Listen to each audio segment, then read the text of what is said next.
I believe Dire Straits and the Rolling Stones are going to be coming to Australia soon. So after 3 years of lockdown, we need to rebuild our skills of how to behave in concert. So we're going to teach you tonight not only about what's happening on the Charles Darwin Reserve, but we're also going to teach you some 3 essential moves for rock concerts. So just everybody on their feet. Everybody on their feet. You've got to get on your feet. Come in here. And we're going to do the first one, which you remember. I'm sure you all remember when, you know, Luke blues in the bush. It was when you're waiting for the axe to come on, you do the single arm fist pump. You know, it's Now we're going to use this to thank Claudia. We're going to use this to thank Claudia because she's organized this whole thing. So, hi, David, you ready? You got to stand up, David. David's face. He's looking very, very... Look vaguely intelligent. Look at the technology, I think. So we're going to thank Claudia with a single fist pump. You ready? Everybody, hi, Lynn. Ready? Claudia! Claudia! Claudia! Thank you very much. Thank you, Claudia, for being so special. Great job. I know you're all really good at asking probing questions. So feel free to put them in the chat box, and we've got a question period to ask those. I'd like to introduce Angus. Well, actually, we've introduced him already, but Angus and Kimberly are the 2 new patrons. Angus is a tireless campaigner for nature conservation in Australia. With his company, Jord International, he's helping bush heritage up at Carnarvon. Thank you very much, Angus. And he's also helping to save sections of the Daintree rainforest, which is really good. So delighted to have him as the patron of the rock pool section. So thank you, Angus. One of the highlights of our evening is always our fearless reserve manager, Dr. Jessica Stingemore. Jessica is hardworking. She is characterful. She's entertaining. So jump to your feet for one and only Dr. Jessica. Yay! Fantastic. You don't realise this, Chris, but I'm actually a very shy woman and you're embarrassing me. Oh, here we go. Hello and welcome to the 2022 Patrons event. I'm Jessica Stingemore and I have the honour of being the Reserve Manager here at Charles Darwin Reserve in magical Badimia country. Now, it's been another busy year here on the Reserve, and in a few moments I'd like to share some of those activities with you. But firstly, I'd like to say a couple of things. To you and your loved ones, I hope that you had a wonderful and a safe year, and I hope that continues going forward. And also, I'd like to just share something from the Women in Conservation breakfast that Bush Heritage held.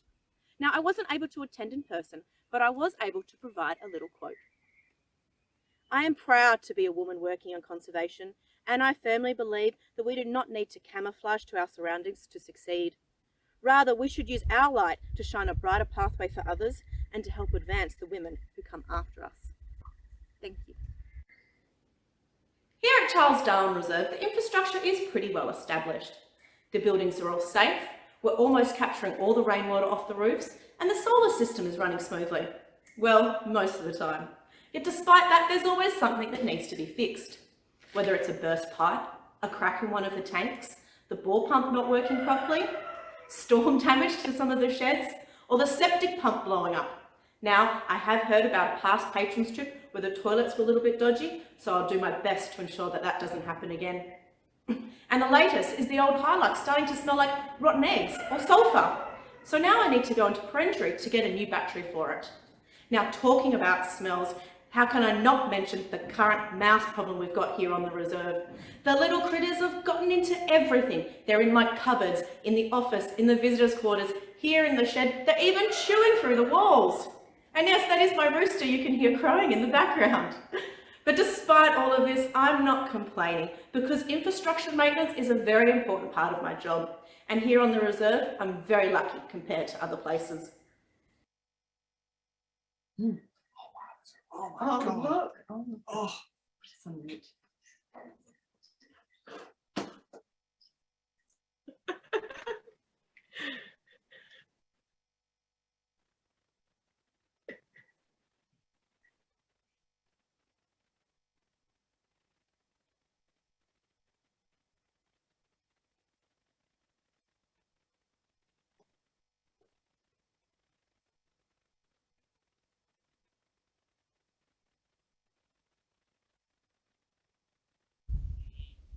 Like many semi-arid areas across Australia, the reserve is a just add water landscape. And in 2021, we had 450 mils of rain. That's compared to the 250 the year before that.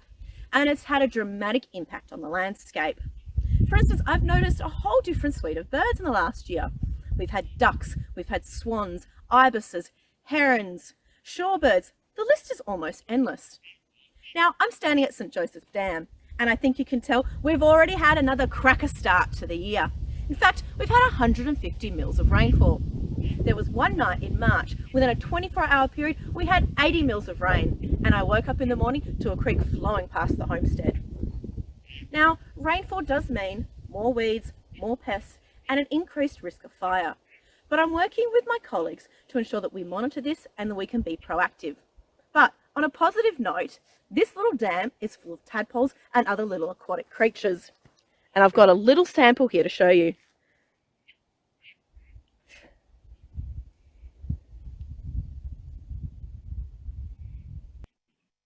I often get asked by people about what I do for work out here on the reserve.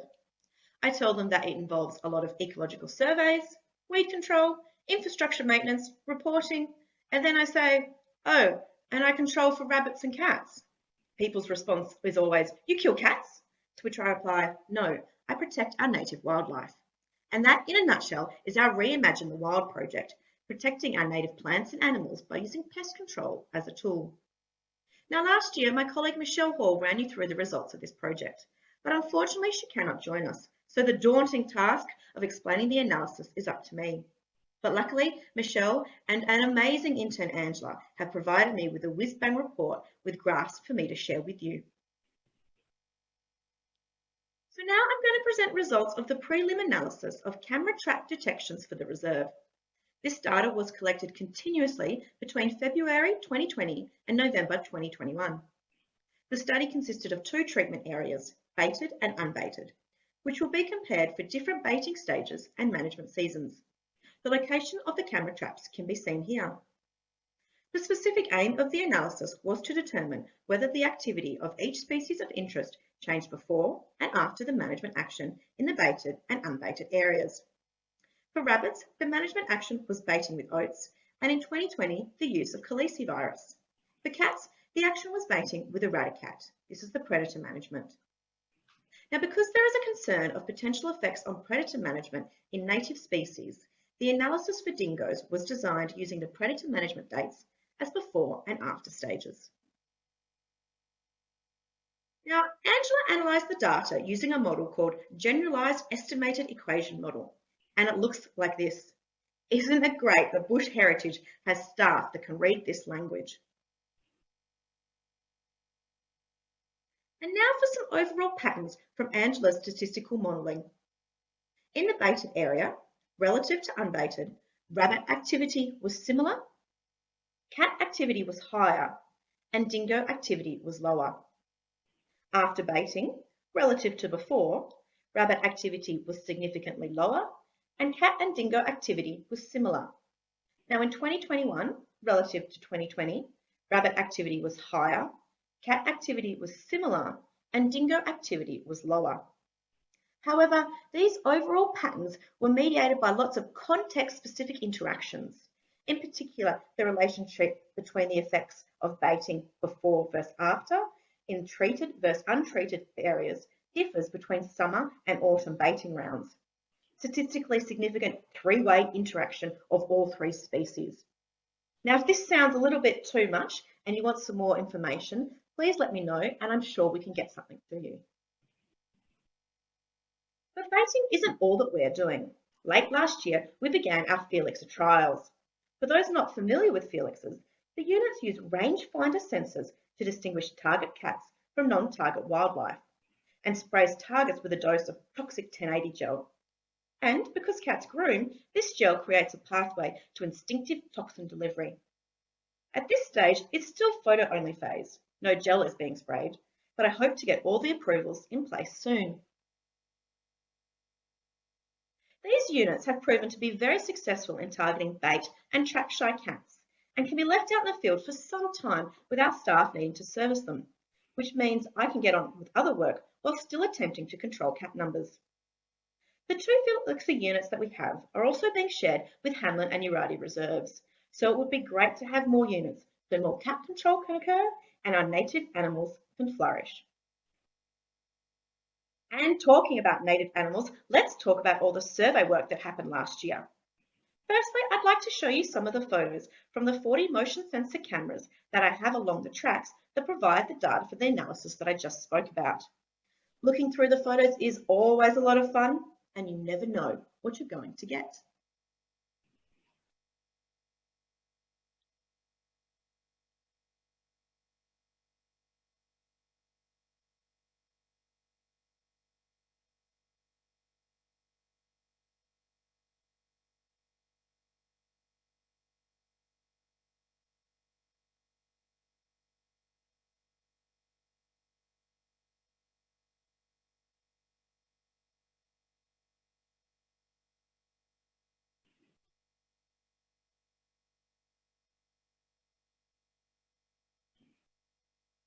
Now to one of my all-time favourite activities, pitfall trapping. And this was the first time I led one of the groups. Okay, I co-led one of the groups, but my ID and handling skills are getting better all the time, and soon I think I can lead a team myself. The previous year, there was catastrophic fire warnings, meaning we had a delayed start, and this year the start was delayed due to rain. The rain and cold weather meant that the reptile numbers were low. However, there was still plenty of Mitchell's hopping mice and little long-tailed dunnuts about. But my highlight was definitely seeing a sand goanna curled up in a trap. And as you can see from this photo, I was pretty happy to release it.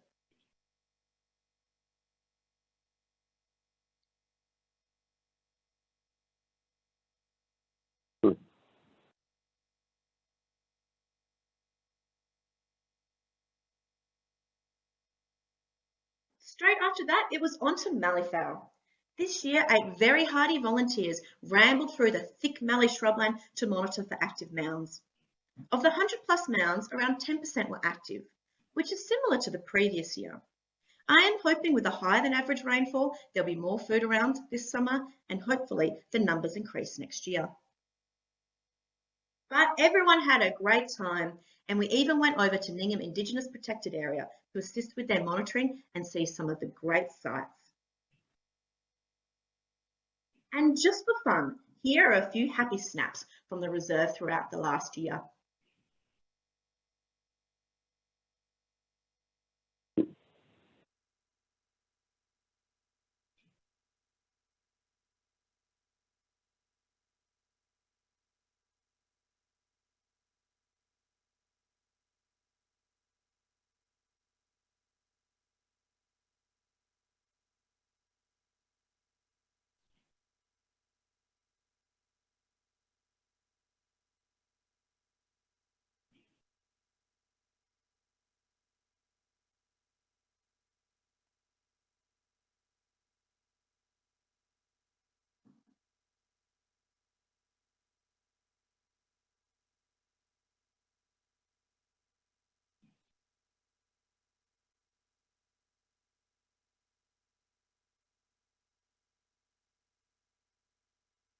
And now for a change of scenery. I went down to Redmore, near Albany, to assist the Southwest team with their pitfall trapping. And in the words of Dame Edna Everidge, hello possum! I got to see my very first Western pygmy possum. And I have to say, I think this is my favourite photo from the past year. As you can see, a lot has happened here on the reserve, and I'm one very busy but one very happy woman. But things are only going to get busier with an action-packed year ahead. For starters, this very week, a film crew from ABC Catalyst are here to create a story about sandalwood. Now, it's all very new to me, but very exciting, and I'm learning a lot. And then shortly afterwards, the rangers from Western Mulga, an Aboriginal owned and operated organisation, are coming out to undertake some track maintenance and also do some cultural mapping. And our partnership with Badimia Traditional Aboriginal Corporation is going very well. We're in the early stages of signing an MOU with them so that we can continue to help them deliver on their Healthy Country plan. Personally, I'm really looking forward to working further with them, not just here on the reserve, but across the wider Badimia landscape. But I am going to be stuck in the office into the near future, as my colleagues and I are working hard to complete the 10-year evaluation report. Not one of my favourite activities, but one that I'm going to try prioritise, and it's a really useful tool to see how well our work is going and how we can improve on it. Now, on that note, I'm going to sign off, but I'd like to take this opportunity to thank you for your past and present support. It is through your generosity that we're able to achieve our vision of healthy country protected forever. And now I think I might jump on the tractor and get back to work. Bye.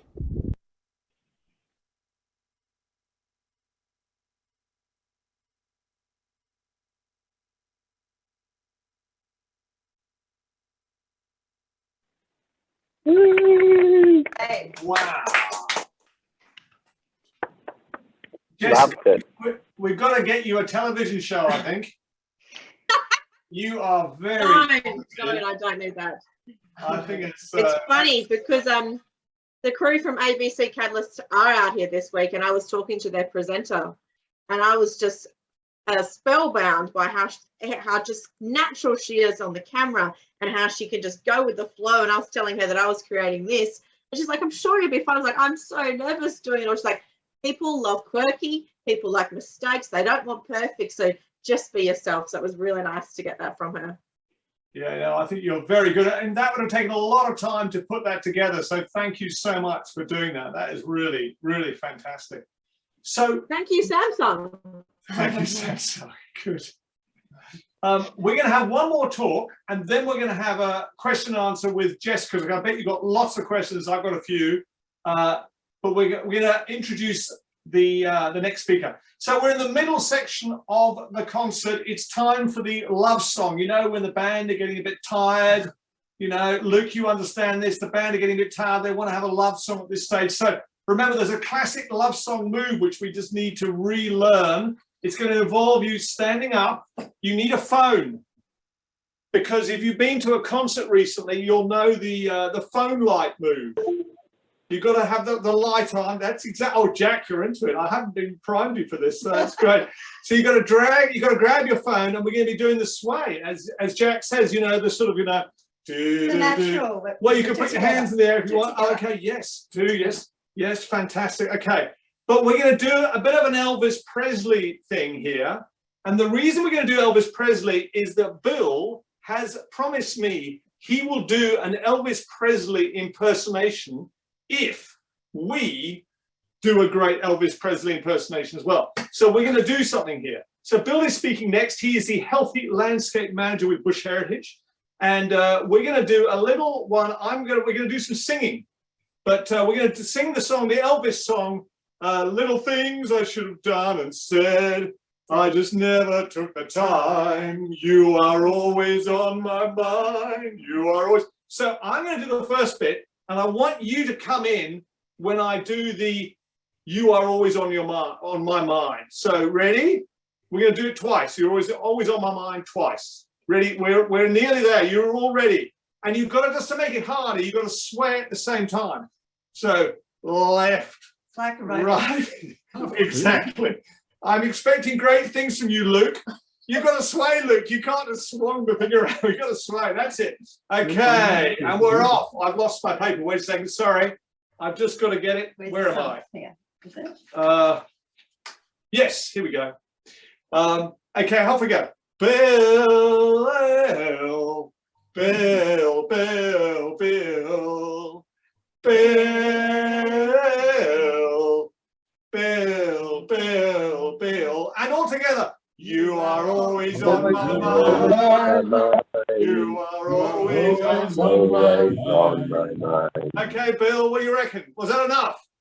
Yes, that's good enough. You. And will you now do the impersonation, the Elvis impersonation for us, which you promised? Yep, sure, Chris. I'll just get warmed up here. I'm just going to put the collar up. Did you just come back from Tamworth? Yeah. It's been No, it's Parks, isn't it? Parks. Oh, sorry. Last weekend. Yeah. I was thinking this could be a new event for Charles Darwin. Yeah. Instead of a blues song. All right, I'm just going to get my knees warmed up. Okay, this is my best Elvis Presley impersonation. You ready?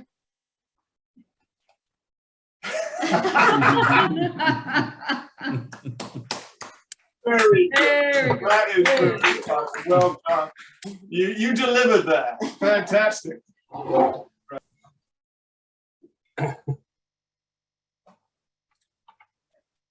The intro was better than the denouement.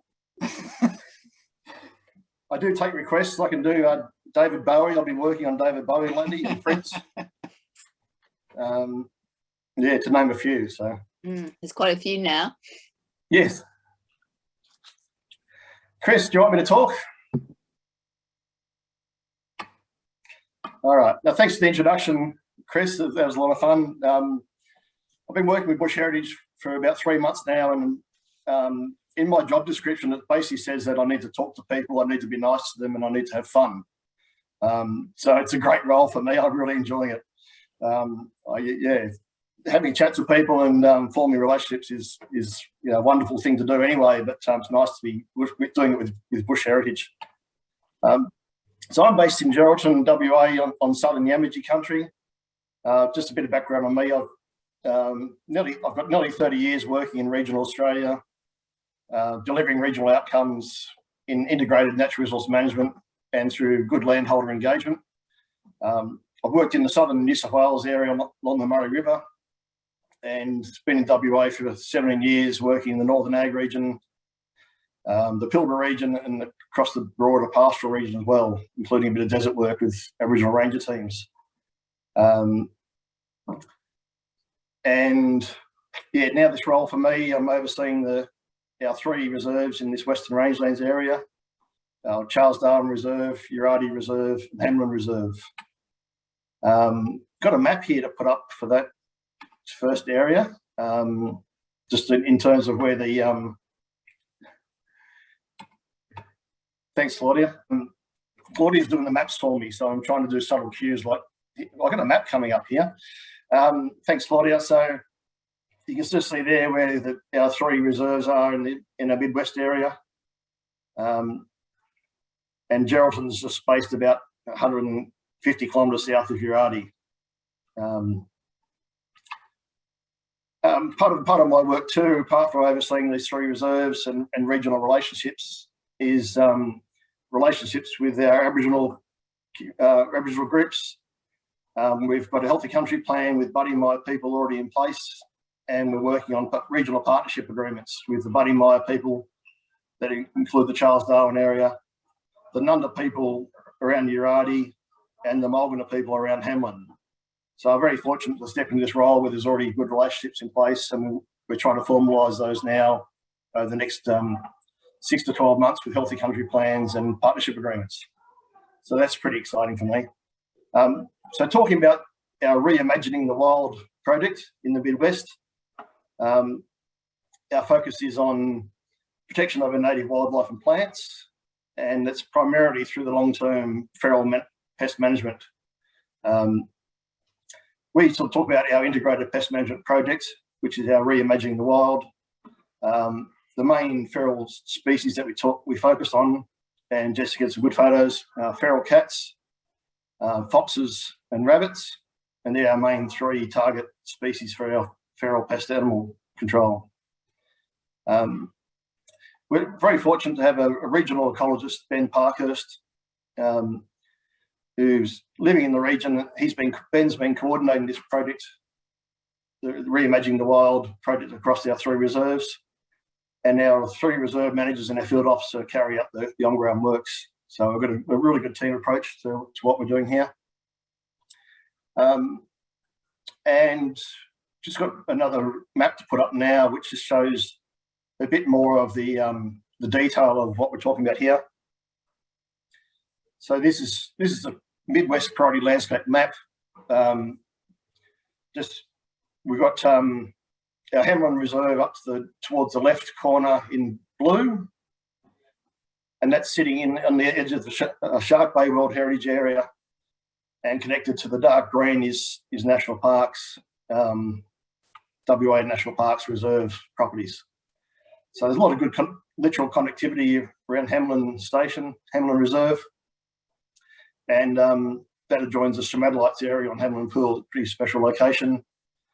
with the Reimagine Reserve in the middle, just out of from Kalbarri, it's directly adjoining the Kalbarri National Park. So again, very fortunate to have our reserves with literal direct connection to national park country as good neighbours. Down the bottom right hand corner is Charles Darwin Reserve. So we've got another map, please Claudia, just of that next area. So this is the Gundawar area map. Charles Darwin sitting in the middle there. The pink area to the northeast is Ningham Station.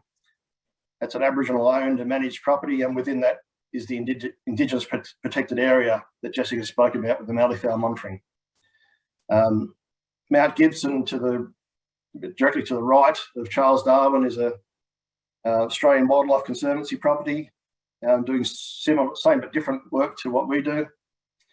And we also have to the south and a bit to north, again, a lot of national parks country in close proximity and adjoining. So very fortunate in that the feral pest animal management we do is pretty complementary to what happens on the parks and wildlife properties. It's very similar, and we actually work in quite well with parks and wildlife in coordinating some of our cat control work. So just checking up my notes right too. So part of this connectivity stuff is that we actually have really good outcomes, not just on our own reserves, but across the region. We're doing our cat control work timed in with national parks and timed in with some of the other neighbouring properties like AWC. So again, the focus of our Reimagine the Wild is on feral pest management, feral cats, foxes and rabbits. We're using best practice control techniques, and we're also, with our science and our ecologists, we're also monitoring and evaluating our techniques all the time. Jessica put up some of the results from our monitoring side of things. Michelle Hall, our senior ecologist for the West area, has been working really hard going through all the data and producing the graphs and the results, supported by Angela Ricolde Salas, who's our quantitative ecologist. So we're very lucky to have the support of some really strong scientists and ecologists helping us refine our program. Parks and Wildlife, we purchase the Eradicat bait from Parks and Wildlife, and have the support from Parks and Wildlife for the permit side of things for using that bait. We've been trialling the Felixes. Jessica showed us some photos of the Felixer devices. They're an amazing field technology that can literally identifies cats and foxes and applies a poison to their fur by squirting onto them. And they actually lick that fur and pass away from that really specific targeted control method. It's just amazing technology that can identify, yep, that's a cat, that's a fox, and target those species only. And it avoids non-target native wildlife species. So we're very keen to get more Felixes on the ground and in place. They'll save us a lot of time, and they're really smart technology that literally hits the target every time. Controlling rabbits. Rabbits are a widespread issue right across the whole region. Our reserve managers have just released the calicivirus strain again, and there's also just been completed some seasonal baiting, on-ground baiting for rabbits as well. In terms of across our 3 reserves, this is all happening at the same time in a coordinated way. The coordination is really good because we can look at getting our permits in place, making sure we're following best practice, sharing baiting equipment across the properties, our three reserves. And it's also an opportunity for our reserve managers to learn from each other and share their experiences in feral pest management practices as well. And Jessica sort of mentioned this a bit, but Australian Wildlife Conservancy are also carrying out similar activities for feral pest management control. Parks and Wildlife do similar activities. So we're actually having fairly reasonable, widespread regional approach to pest animal control by having our neighbours carry out complementary activities at the same time. So again, our focus is the protection of our native wildlife and plants. Reimaging the Wild is a long-term feral pest management control program. We saw some bit of image of the mice, lovely image of the mice running around the kitchen there in Jessica's video. Our pest animals, feral pest animals, are a similar problem that you just have to keep control up, and it's not long-term ongoing process. It's not something that you can just do once or twice and expect to be on top of the issue. So it's an ongoing issue that we keep getting better at, but we'll have to keep doing it as well. So thank you, Chris. That's all I had to cover. Thank you very much, and I'm happy to do more Elvis Presley impersonations on request. Fantastic. Great. Can you hear me? So we're going to do questions now. That was a really good presentation, and I didn't realise we were. Am I unmuted? Yes. Yeah. Okay. Great. So let's have a. I mean, I didn't realise there was such a good connection up to Hamlin, all the way up the coast of various sympathetic organisations. That's really impressive. So let's have a look at. Claudia, have you been having a look at the questions, or? I have, yeah. Do you want me to read a few out? Go for it. Excellent. Well, the most recent one there is from Lynn, and Lynn wanted to know about and I always say this wrong, so I'm very upset this is in the question, the stromatolite? You would like to know how they're holding up against climate change. That might be one for you, Bill and Jessica, or maybe even Luke. So I'm going to bow out of this question because we don't have stromatolites here at Charles Darwin Reserve. You find them more in Hamlin Pool. So I'll hand it over to Bill and Luke. I haven't had a chance to say anything. I'll just jump in.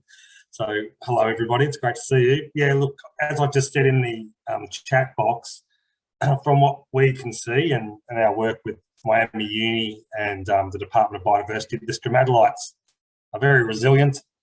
They're not being impacted too much at this point, but the seagrass is the big issue in Shark Bay at the moment. That's one of the fundamental species that maintains that place as a World Heritage Site. It's very important to all the dugongs and all the other marine life that nest and breed within it, and a combination of rising water temperatures and increased sediment coming down from the rangelands and out of the mouth of the Wirral and Gascoyne River is causing darkening in the water, less sun penetration after flood events, and there's been some major die-off events.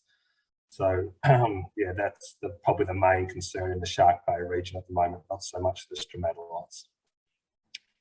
Thanks. And also, Luke, I think the seagrass is also really important for, because it's a carbon sink. Yeah, that's right. It's like forests of the ocean, and they're taking all the carbon dioxide out of the atmosphere, and we need them there. So that if we don't have them, it's just going to get hotter and hotter, and there's just going to be an ecosystem collapse. So one of the great things that we have been supporting with the Mulgana Rangers and with the University of WA up in Shark Bay is the revegetation of some of the seagrass. They've been going out there and they've been planting seagrass in these special little Hessian bag sacks sort of things so that they can anchor in. So that's something that they were doing with some of the Mulgana Rangers up there, which is really exciting.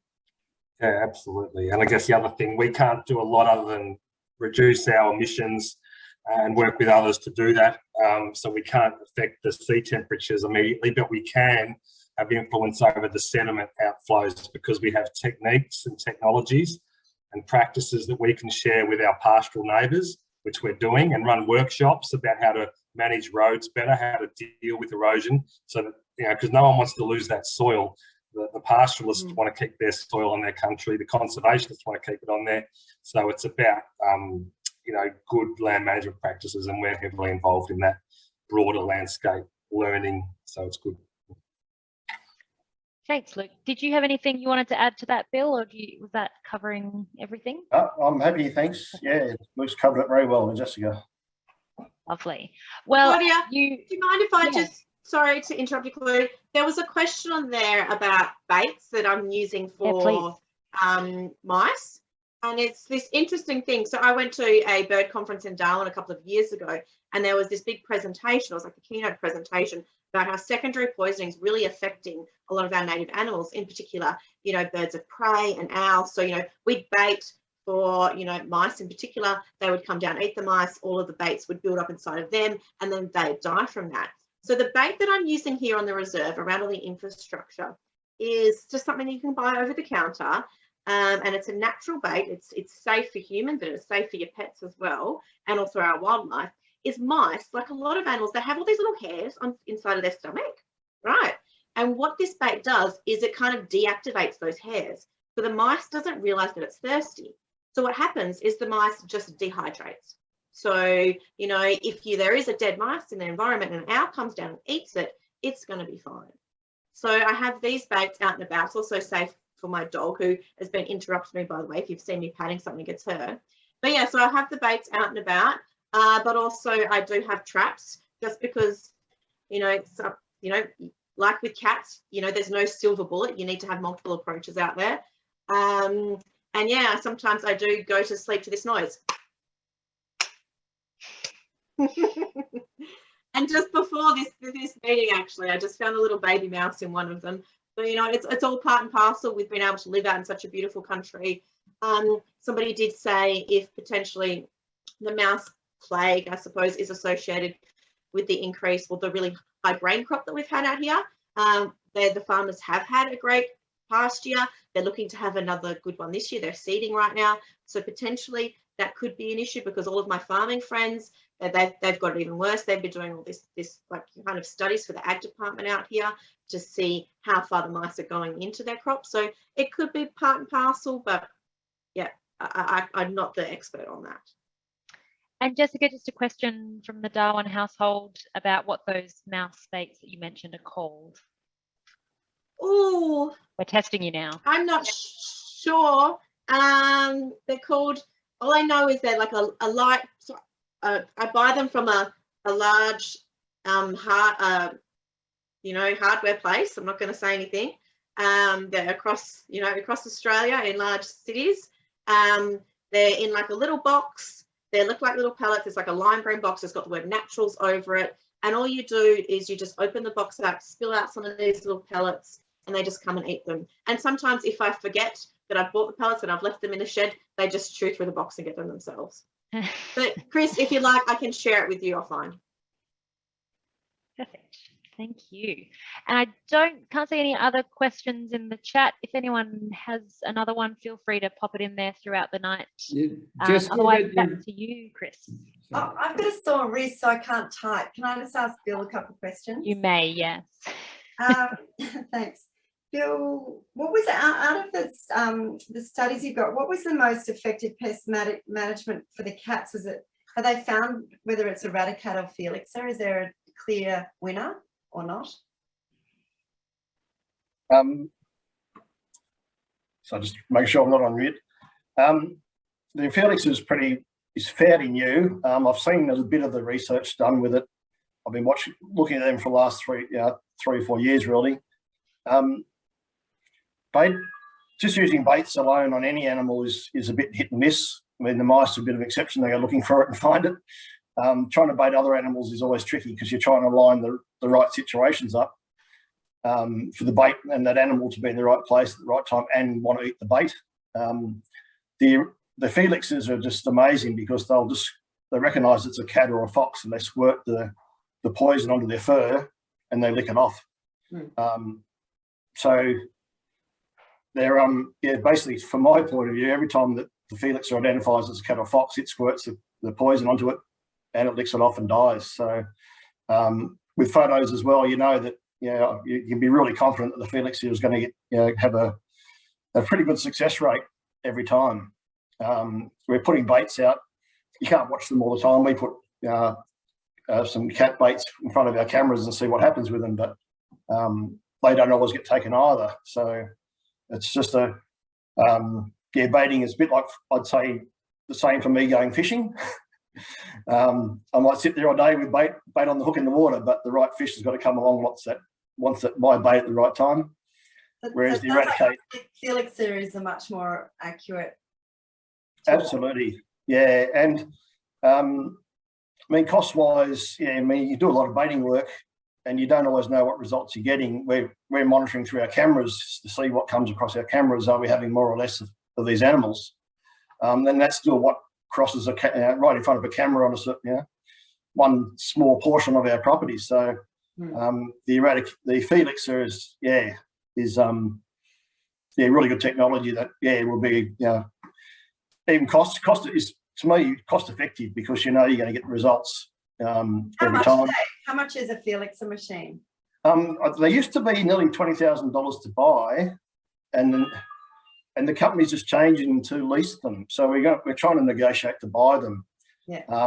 It's a bit cheeky. The leasing rates, I've been told, is about $15,000 a year to lease them. So, and that's probably an indication that the company's pretty confident how well they're going to work, because they're changed their cost mechanism for it. But we're hoping to negotiate to be able to buy some outright.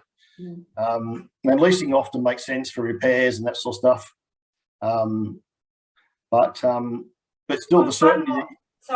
One more question was: do you get any assistance from the government for any of this eradication of ferals? No, Luke, do you want to answer that? We do. We work closely, very closely with the government, because they have a whole range of similar interests in controlling cats, and they've put a lot of money into development of the bait. So we're recipients of that.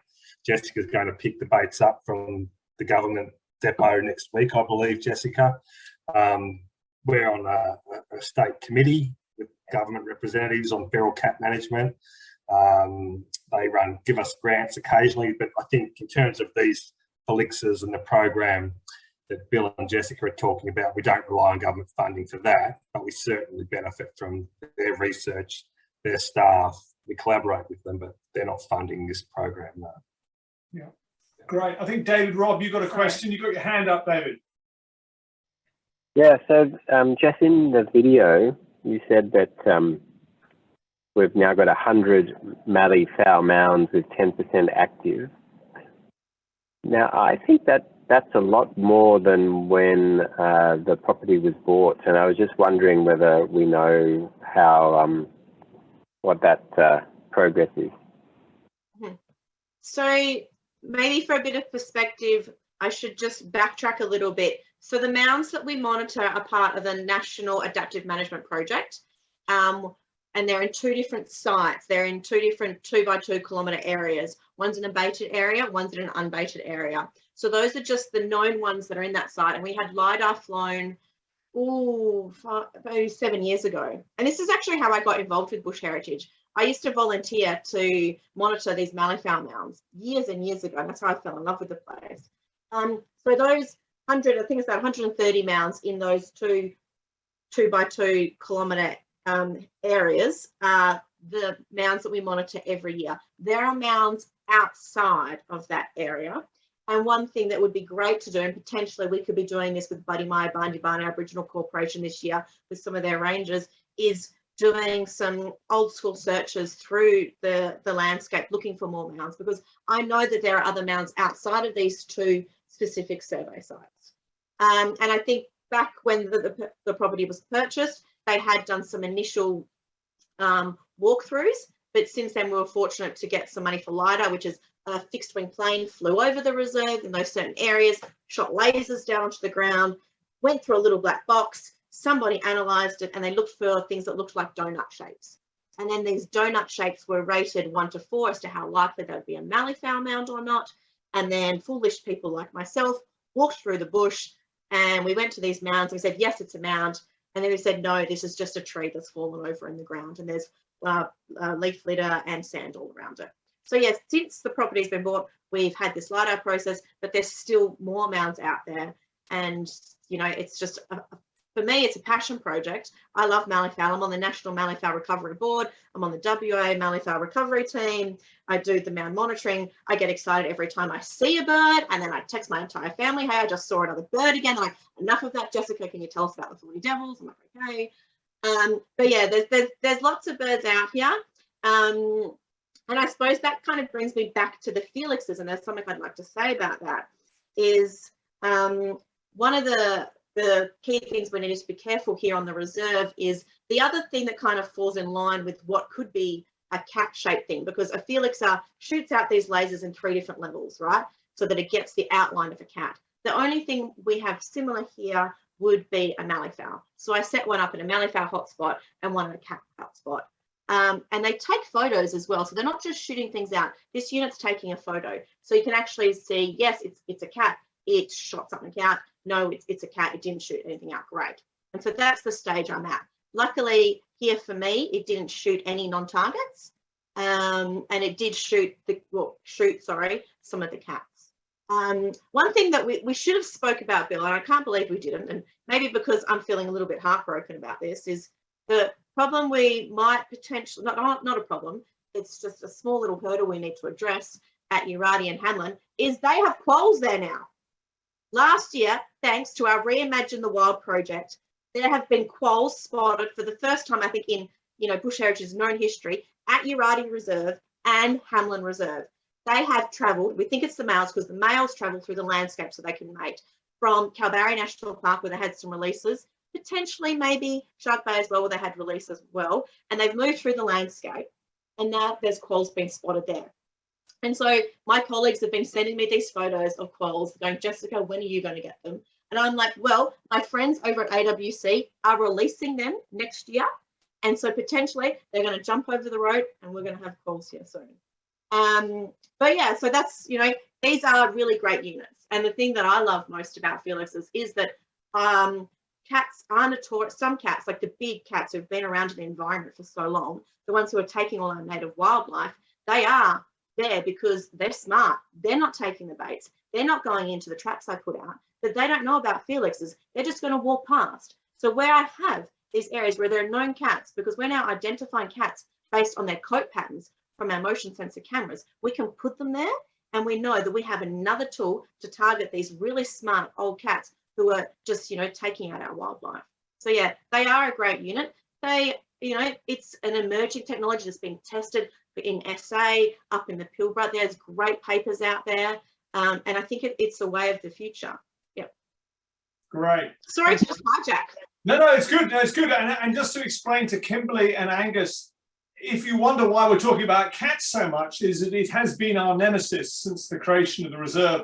And we did a special fundraising thing to try and buy these machines, and it's been the one feral species we've been having lots of problems with. You're not alone there, Chris. I think most of the reserves are in that situation, aren't they? Let's have a break now and have a 5-minute break, and then we will come back for Peter Sainsbury. You all excited, Peter?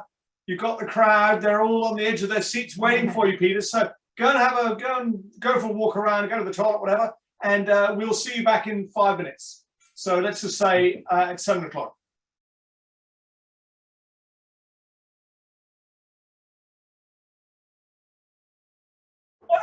Are we all here? Let me just see how we're doing. How are we doing, Claudia? Are you there? I think almost everyone is back. Sorry, I've got you spotlighted. You probably can't see who's here yourself, can you? And just so everybody knows, Ros and David Higgins have joined us, which again are founding patrons. They've never been to the reserve because they live in London most of the time. And yeah, thanks. But really nice to see them. Really nice to see them. So shall we start? We should send them the video afterwards. Yes, that's a good idea. And Claudia, just so you know, David very kindly just said that if we're buying more Felix machines, he might be interested in supporting that. Yes, that's fabulous, David. Thank you for offering. So that was incredibly generous because they're very obviously generous. a big difference. So let's crack on. Now, apologies, I got the running order wrong. Next, we have something which has been long overdue. When I look at you all, I just see a whole lot of people who have got a deep understanding and love of the Australian bush.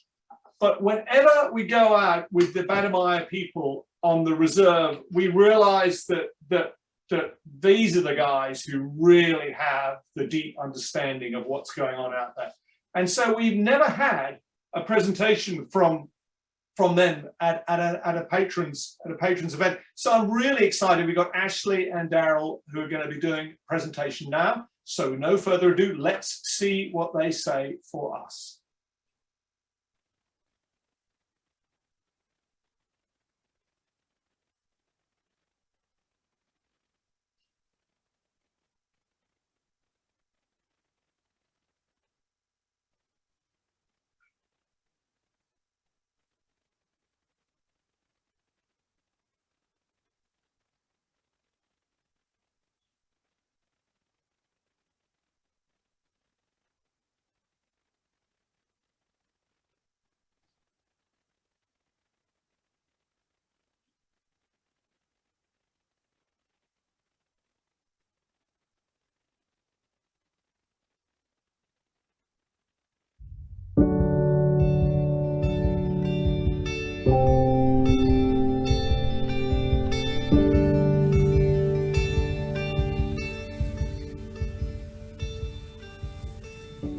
We are part of the country, so when you return here, it's like you're coming home and you just feel that energy from your ancestors, the spirits in the area.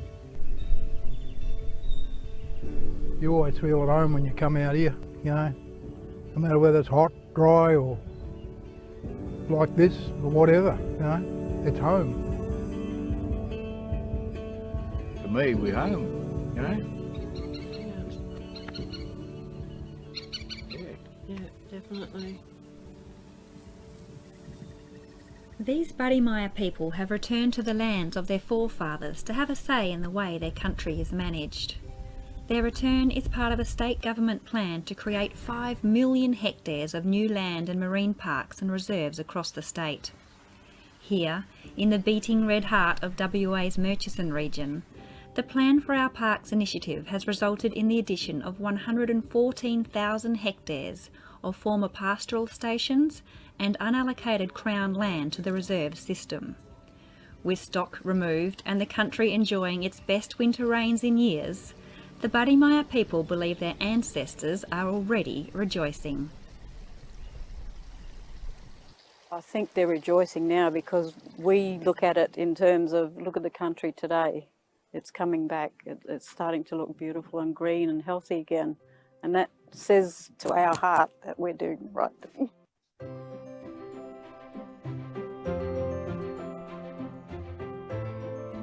I think they'd be very proud. Yeah, that, you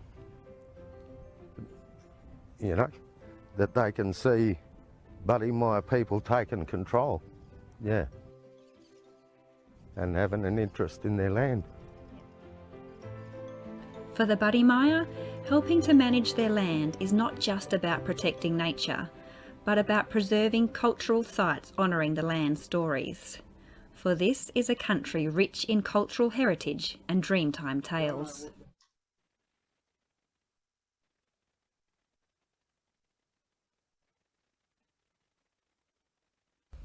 My name is Ashley Bell. I'm Badimia Yamaji.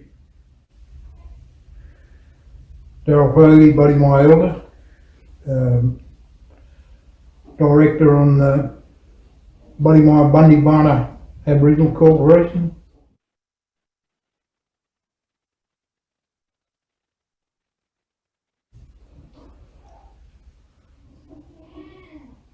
Well, it means everything. Yeah. It means everything. That's,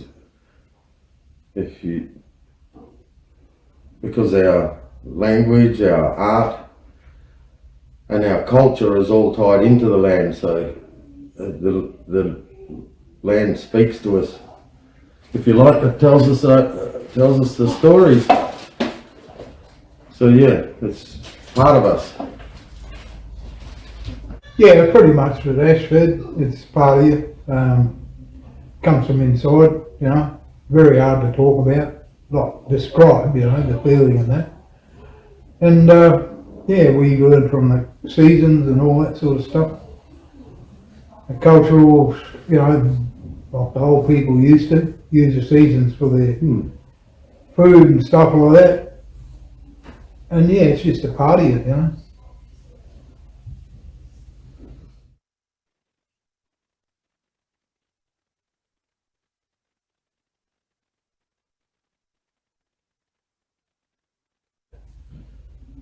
We go there and clean rock holes out, tell stories about different rock holes and the people that how our past elders, what they said there, what they done there, and what we ate there. So it's a reminder of, being able to tell all those stories and those connections and visit those water holes and rock holes, and we have a good close working relationship with Bush Heritage and CDR. Been there and done Welcome to Country for bequest groups and school groups. Always happy to go there and help educate some people on or anybody on any of the Badimia cultural stuff, and talk about country, teach people about country. Doing a bit of work, well, did a few rock holes and things like that out there, and probably a few more things that we haven't done yet.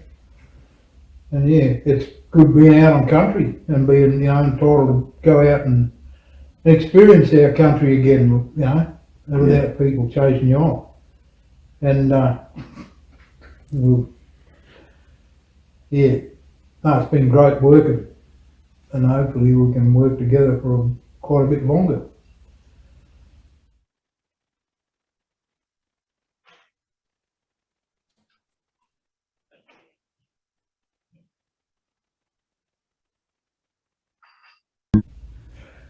Yeah, no, it's been a lot of hard work, a lot of questions for, digging into things and working out exactly what healthy country means,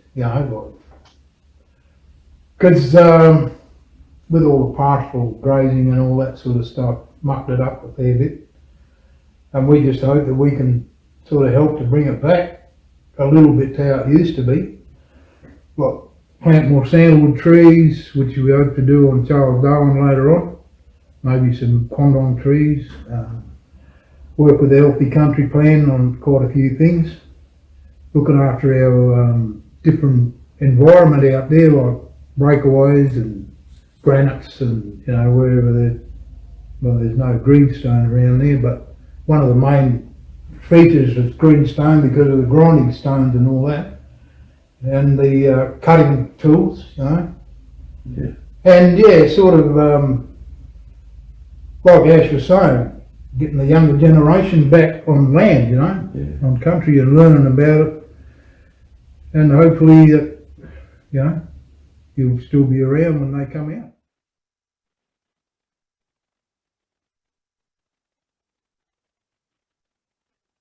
Well, we're looking forward to a very strong, building a strong partnership even stronger, and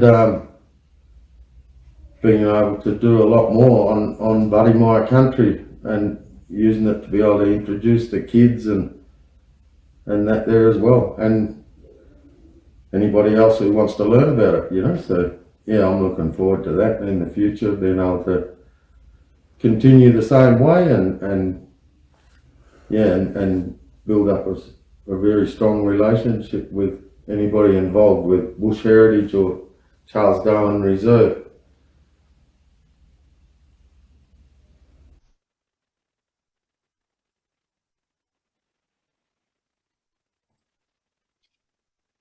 Wow, that was amazing.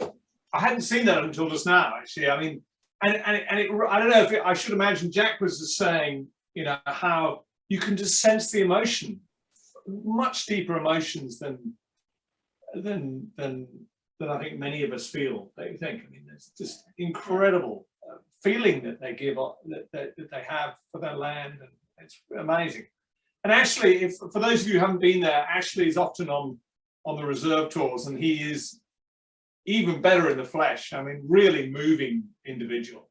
incredible, guys. So that was, thank you so much. And Jessica, well done, and Bill, well done for managing that. And I'm sure Luke was involved as well. I mean, it's been a long, it's been a long process to build up a relationship to that point that we've got it there. So a huge congratulations for you achieving that. It's it's a really amazing achievement. So excellent. So our final act of the evening is one of the founding patrons of the Charles Darwin Reserve, Peter Sainsbury. Peter and Lynn are doing incredible things for nature conservation. As I think most of us know, they are also an absolute delight to be with and great friends. So to warm up Peter, we have our final rock concert move, which is very important for you to learn. By this stage, the battery on your phone is dead because you've had the torch on too long, and you're wondering how you're going to get an Uber back from the concert afterwards. But you are your enthusiasm is undampened because you are going to just go for it, because here we are, we've got Peter. So we're going to stand up again, We are going to channel a bit of the Beatles now. You have to take yourself off mute because you're going to be singing. So, you all know all you need is love. All you need is love. We're just going to change a couple of words in it. So we're going to go, all you need is Peter. So it goes 4 lines. All you need is Peter. All you need is Peter. That's pretty straightforward. And the third line is pretty straightforward too. All you need is Peter. Peter. Peter is all you need. You ready? 1. Peter, you can get involved in this. 1, 2, 3. All you need is Peter. Da, da, da, da, da. All you need is Peter. Da, da, da, da, da. All you need is Peter. Peter. Peter is all you need. Da, da, da, da, da. Well done. So handing over to you, Peter. Fantastic. Well, thanks. Well, I remember when I'm 64, it seemed a long time ago. It's a long time in the future. Now it seems a long time ago. But so I've got 3 minutes to talk about 70,000 acres. So that's about 2.5 seconds an acre. So there's not much time or whatever. But so we got involved with with Charles Darwin. In fact, we got involved with Charles Darwin in a sense before we got involved with Bush Heritage, because Ross Knowles and Trevor Thomas told us about Charles Darwin when they knew we were interested in getting into sort of helping with environmental organizations. And so it has this place in our hearts because it was the first project we funded when we established our foundation. We held our first board meeting of Lynn and myself and Ross outside the sort of toilet block at about 10 o'clock at night one night at Charles Darwin Reserve. That was I don't know, a couple of years later or whatever.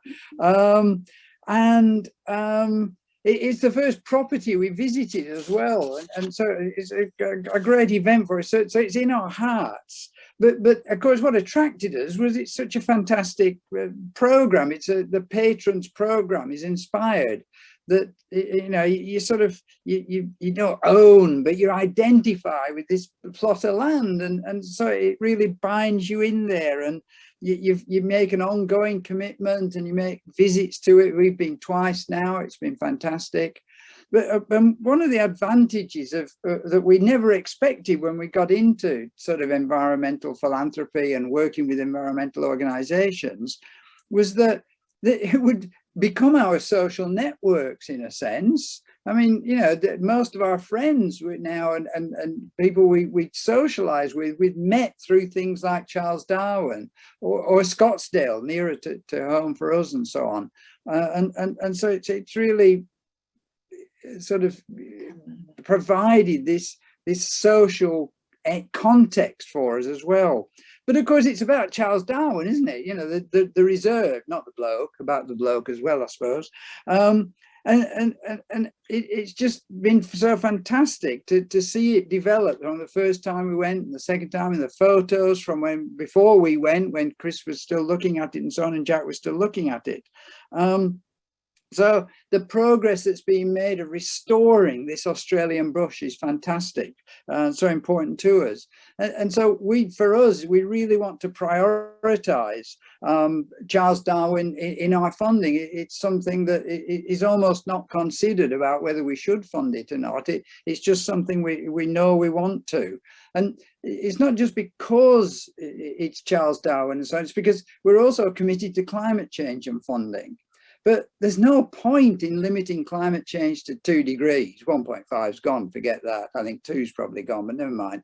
But there's no point in limiting it if we end up with this desert, this wasteland that we've destroyed all the ecology from. So we want to fund ecology as well as climate change.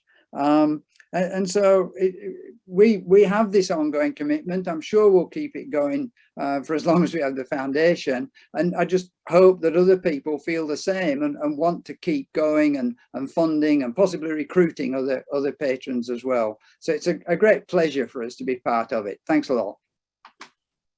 Very good. Well, Peter. Thank you, Peter. Thank you, Lynn. Very, very good. So we're just. We should have bought if we'd bought a bigger property, then Peter could have spoken for longer. Good point. Yeah, very good. Well said. Thank you, David. And we're gonna. Hey, Peter. I just going to say, Peter, did your name was read out by Catherine Murphy the other week when she was reading questions from Guardian readers. Is that your name? Is that you? I don't think so. No, I don't think so. Oh, okay. Yeah, I don't think it was different Peter Sainsbury. A different Peter Sainsbury. Yeah, I think so. There's a filmmaker who lives in Paddington called Peter Sainsbury. I do read the Guardian, but I don't. I avoid writing letters to newspapers. I refuse. It's like Twitter. I refuse to get into that game. No, you're too busy reading based on your what's behind you. So Peter, can I just interrupt? That was extremely moving. The fact that you are all so generous with giving of what you have, such that we have this property and that I have the absolute privilege to be out here, it is just spectacular. And I just want to put the offer out there. If anybody wants any photos or any videos of the reserve, of the areas that you're supporting, please just let myself or Claudia know. And I'm more than happy to make that happen for you, because I know it's been a tough couple of years. You haven't been able to come out here. You're missing it. Please, whatever I can do being out here to give you a little bit more of a taste of the fantastic things that you're making happen, please let me know how I can help. And I'm sorry to interrupt, Chris, but that offer is out there for all of you, okay? Oh, that's really sweet, Jessica. That's really good. Can I ask, did people see the photo, Claudia? Sorry, Peter. No, I didn't get to actually share that one. Shall I pop it up now? Yeah, pop it up, because it's a great photo, and not because it's us, but if you put it up just for a second, this was the first time we went. Someone's working. There we go. It's a great photo of us. I've aged 10 years since then, but Lynn hasn't. But I think I'm pretty sure, Ross, you took this photo. Ross took this photograph. Yeah, Ross took this photo of us. Yeah, it's a great photo though, isn't it? With the flowers and everything. It's beautiful.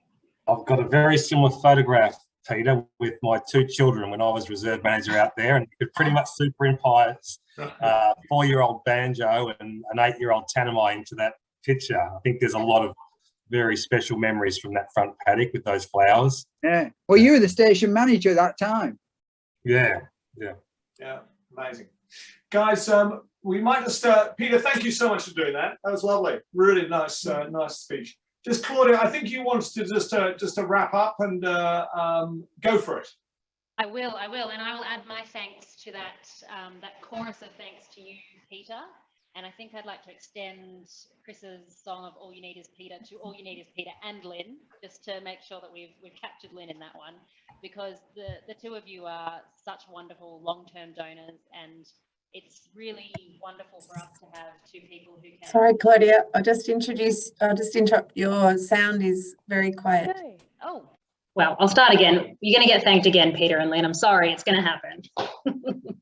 It's just really valuable for us to have two supporters who are so involved in so many different aspects of what Bush Heritage does, and even more wonderfully, who can articulate why you support us and encourage other people. We're just so lucky to have that. So thank you both for taking part in that.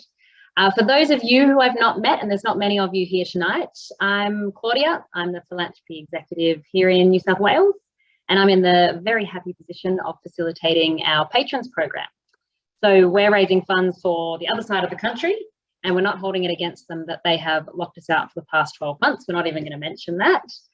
I'm here because I want to say from Bush Heritage to everyone who's online tonight, but also the people who are going to be watching this after the event, we want to thank you for continuing on this journey with us to support this reserve.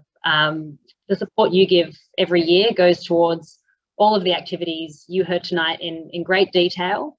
And in preparing for tonight, I was having a little look at some of the numbers from last year, and I was just blown away to look at the fact that CDR, which has an operational cost of $190,000, of that amount, the patrons program covers $130,000 of that, which is a huge portion of those costs, which is just so impressive from such a small group. But I think a small but very dedicated and really passionate group, which comes across at events like this. So we want to ask you this year to get behind CDR again and make that annual donation that you all commit to each year. It's such an exciting time in 2022. You've already heard about the momentum. We've got the new 2030 strategy, which this is our first full year of it. We've already celebrated with a little acquisition purchase there in WA.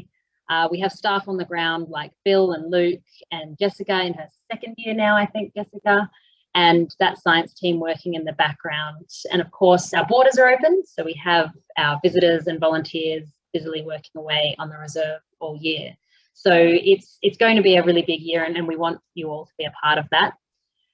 And all of that day-to-day work is so important, and we are so grateful for you, but we want to ask for more. We want to be a little bit cheeky and ask if you'll consider an additional donation for those of you who are able to, towards that Reimagine the Wild project, which Bill and Jessica and Luke have spoken about tonight. As you've heard, we're getting such important and interesting data from that project year on year, and it is that long-term view that we're working to. And that data is telling us how we can adapt our approaches and make sure that those native animals all through that region are thriving. I know one of the things that the field staff are really keen for in 2022 is some more of those felix traps. We've already had a very generous offer for a contribution towards that. So if anyone is interested in talking a bit more about that, please do get in touch with us, because we'd love to run you through a bit more of that project. For your context, that Reimagine the Wild project is $87,000 across all three of those reserves. And as you heard Bill mention earlier, it's an additional 15 to 20K just to lease each of those felixes per year. So that need for your support is very much there. And if you did want to consider an additional donation, we'd be incredibly grateful. And we'd be really happy to talk to you more about what that would entail. So on behalf of all of our staff here tonight, and if I can be so bold as to speak on behalf of all the native species that you are helping to protect, we do want to thank all of you for being a part of this work, and just say one big thank you. And I'll hand back to you, Chris. Fantastic. Well, I'm actually Jack's going to wrap it up. So well done, everybody. I was just had a thought that it must be very close to the 19th anniversary of this property, because Chris and Doug went out to sign the papers, and I couldn't go because I was about to have Ali, who's our first child, and she's turning 19 at the end of July. So next year's the 20th anniversary. So maybe we should plan a trip next year. All the patrons, would be fun. And I can see David or Roz Higgins is on the line, so it'd be fun if you guys happen to be coming to Australia next year at some point, if we could get you across there, because most of the others have been out there and we always have lots of fun. So that was just my little thought for the evening. So thanks, everyone. Well done. Beautiful. Thanks, Jackie. Thanks, Jackie. Yeah, next year is the 20th anniversary of the purchase of Charles Darwin Reserve. And I really hope I get to meet you all in person, because I would love that. I love, one of the biggest, my favourite thing about the reserve is actually sharing my passion for the place with other people. And to be able to share it with the people who made it all possible would be an absolute highlight of my time. So, you know, Claudia, it's over to you. Let's make this happen. Chris, Let's get planning for that anniversary. Can I suggest you hire a carriage on the train and we'll all go across the Very good. Cocktails. We could do an Elvis train. Travel. It's actually a very nice way of travelling, actually. Very nice. It's fun. Yeah. And there is another event scheduled next year, Chris. So the money's already in the bank, and it's not going to be blues. It'll be more of a cultural Badimia conservation celebration. So that could be a good one to line up with the Patrons visit. Nice. Yeah, that'll be around September probably. Oh wow! Well, it sounds like we've lined it all up. It'll be fun. That sounds really good. Fantastic. Guys, thank you so much. Claudia, thank you again. And Jessica, I love the emotion. It's fantastic. The fact that you love it so much, it brings it to life for us.